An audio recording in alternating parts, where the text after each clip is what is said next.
Assalamualaikum warahmatullahi wabarakatuh. Nama saya Ramito, aslinya dari Pemalang, Comal namanya.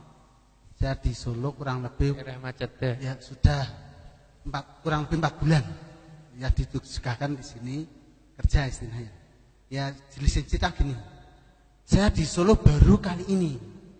Saya memang sering selama saya di Bandung juga, di Surabaya, Pasuruan, saya ditugaskan sekarang di Solo. Banyak paham, saya jadi agak-agak ya pahamnya itu kalau di saya jelas kalau orang Pemalang kan basis NU ya jelas ya kita. Lalu di sini saya pas kebetulan tempatnya saya tempat itu pahamnya beda dengan saya. Saya jadi kan mau sholat jamaah ke masjid itu ya, terutama yang subuh ya, kan beda akhirnya. Itu gimana, Ustaz? Terima kasih. Assalamualaikum warahmatullahi wabarakatuh. Assalamualaikum warahmatullahi wabarakatuh. Memang Solo ini kaya paham ya. Macam-macam. Itu pernah ada satu orang aslinya Ponorogo, jadi kapolsek di Pasar Kliwon. Dan di kampungnya diajak ada 12 paham. Mbah kuwi apa wae ndak diterangkan sama dia. Ada yang paham ya begini. Pokoknya aneh-aneh semuanya dah. Gimana kalau kita mau berjamaah dan orang yang pahamnya beda, tentunya sholatnya sah. Sholatnya sah. Tapi kalau kita disuruh milih, tentu kita pilih cari masjid yang sefaham. Cuma daripada gak ada yang sepaham kita gak ke masjid, lebih baik kita tetap ke masjid. Karena sekalipun imam gak baca kunut, kita ketika jadi makmum tetap boleh baca kunut. Kunut itu intinya apa sih? Kunut itu intinya doa sama pujian. Tapi memang yang paling afdal caranya Nabi, Allahumma hdina fiman hadait sampai akhir. Tapi kita baca ya Rahim Irham itu sudah kunut. Ya Rahim Irham itu sallallahu alaihi wasallam Muhammadin. Selesai, kunut. Kunut namanya. Kita sudah dapat pahala kunut walaupun tidak maksimal sebagaimana kalau kita kunut dengan doa yang panjang. Jadi tetap sholat jamaah di sana nggak ada masalah selama belum ada yang lain. Tapi kalau sudah ada yang lain dan jenengan seret ke sana, ini satu paham Ahlussunnah wal Jamaah, silakan ikut yang di sana, yang pahamnya lain ditinggal nggak ada masalah. Gitu. Jelas ya? Ada lagi? Ada lagi? Mbak? Ya, monggo.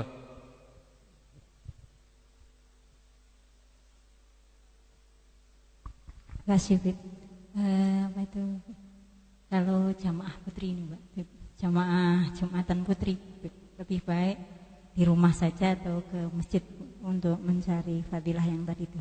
Terima kasih. Bismillahirrahmanirrahim.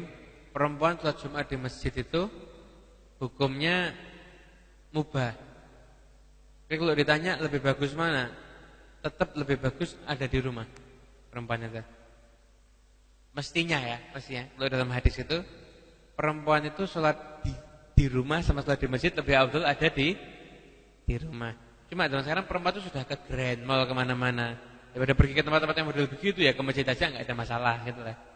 Tapi tetap kalau ditanya perempuan bagaimanapun juga bentuknya selain sholat id ya, dan sholat id tetap lebih afdal sholatnya perempuan itu ada di rumahnya.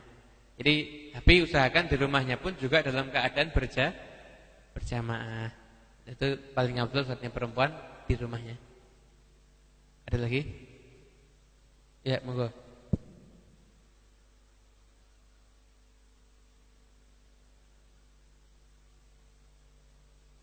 Bismillahirrahmanirrahim. Pertanyaannya mohon diterangkan secara detail iqamatus shalah bita'dzim, mendirikan salat dengan penuh pengagungan. Begini. Salat itu didirikan dengan ada unsur pengagungan dalam hati kita terhadap salat. Bukan cuma asal yang penting sah, bukan cuma begitu.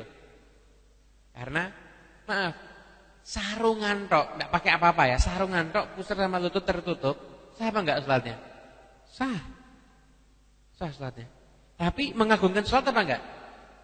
Enggak. Kita salat tanpa baca surat, sah apa enggak? Sah. Mengagungkan salat apa enggak? Enggak. Kita salat yang penting pokoknya nanti talul gitu aja. Sah apa enggak? Kalau itu maknina sah. tapi tidak ada pengagungan terhadap sholat. Kita sholat sama aras-arasan sah apa enggak? Sah, tapi enggak mengagungkan sholat. Mengagungkan sholat itu ketika kita mau sholat, kita anggap seakan-akan ini perjumpaan dengan Allah. Ini kita anggap ini satu hal yang istimewa. Azan seneng, wah waktunya sholat ini. Tapi kalau azan mau dapat duit 50.000 gimana? Wah azan, 50.000. Akan semangat mesti. Azan, Allahu Akbar, Allahu Akbar. Wah waktunya sholat, semangat, sudah siap-siap saatnya sholat ini. Ini mengagungkan sholat nih. Zaman sekarang Masya Allah. Azan, ngapunten. Muadzin ini malah dipaidu kadang-kadang. Kenapa nggih? Allahu Akbar, Allahu Akbar. Allah ya menyok wis azan. Susu. Itu kalau di tempat saya begitu. Tempatnya jenengan gimana? Luwih parah paling. Jelas. Jelas ya. Dia mengaku, jadi mendirikan salat dengan penuh pengagungan. Jadi ngajeni sama salatnya. Gitu. Bukan cuma asal sekedar yang penting sah, tapi juga ada takzim terhadap salatnya itu sendiri. Jelas? Ya, monggo.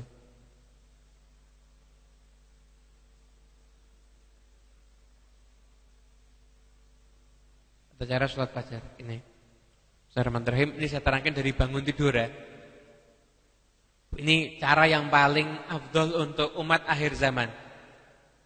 Gini, kalau orang-orang dulu itu sepertiga malam itu sudah bangun.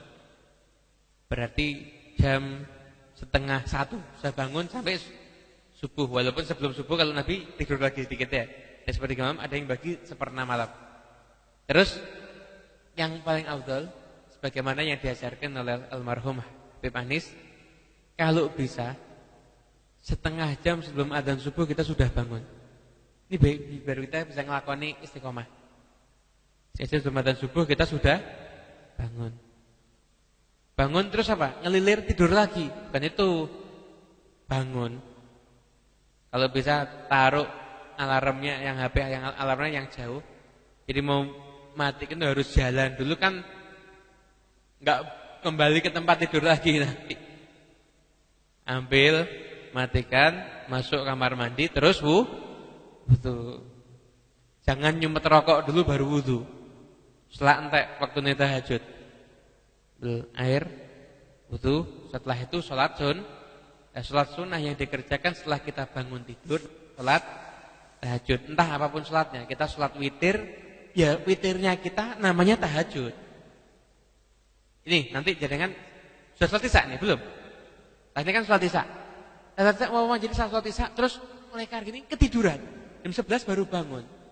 Jam 11 jenengan ambil air wudu sholat ba'da isya, namanya tahajud. Sholat sunnah yang dikerjakan setelah tidur itu istilah namanya tahajud. Apapun jenis sholat sunnahnya. Kalau kita belum sholat witir ya sholat witir, tapi dapat pahala tahajud tuh Pak. Sholat witir. Kalau sholat witir baca Al-Quran atau istighfar yang banyak sampai waktu subuh.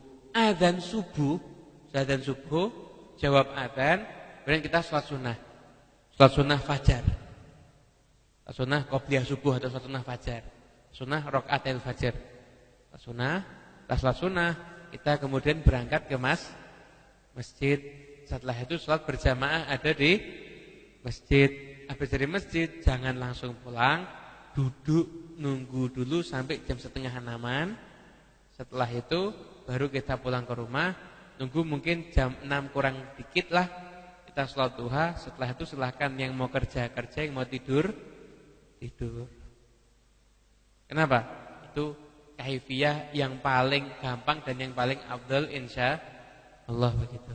Jelas ya? Ada lagi yang mau nanya? Ya Mbak, monggo.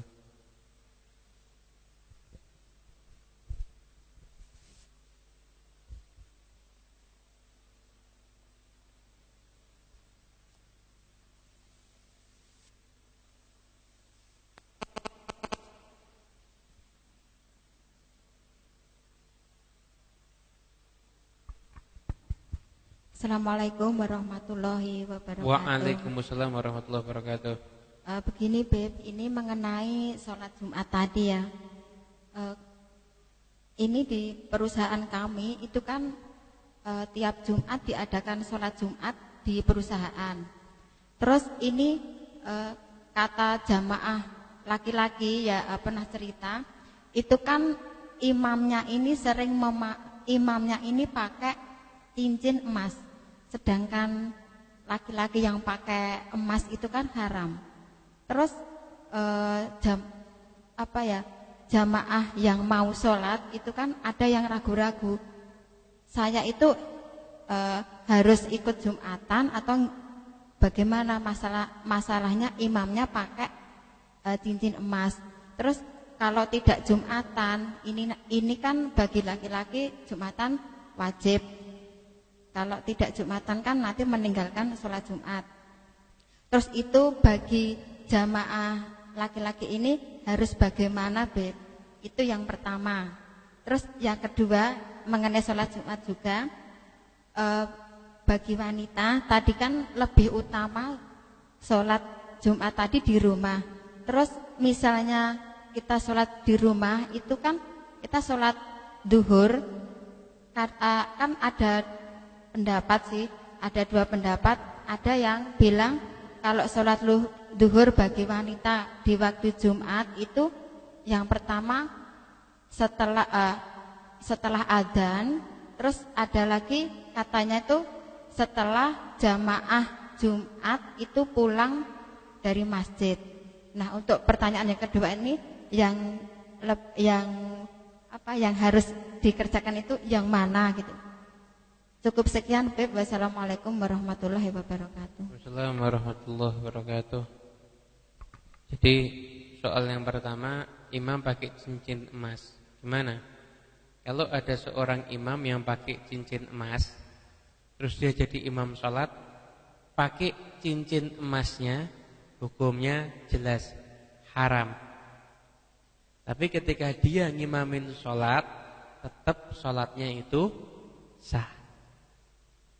Jadi haramnya tetap haram, tapi kalau sahnya tetap sah.